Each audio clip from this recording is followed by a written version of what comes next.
So we want to use this cylinder to create a hole. So I need to make sure that it's passing completely through this box. So I'm going to switch to my front view. And now if I click on the cylinder, I should see a solid black arrow that's pointing toward the top of the interface. So I can click and hold on this arrow to move the cylinder down.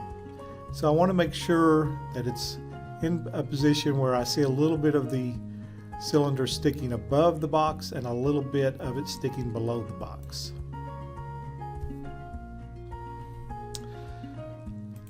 So I'm going to return to my home view, and before we try to make this cylinder a hole, we need to change it so that it is a hole.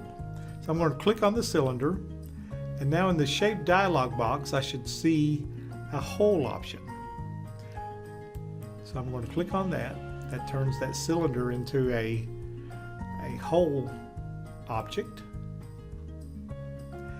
Now when I select both the box and the cylinder, I'm just doing this by clicking somewhere and dragging that little dotted box so that it's touching both the box and the cylinder.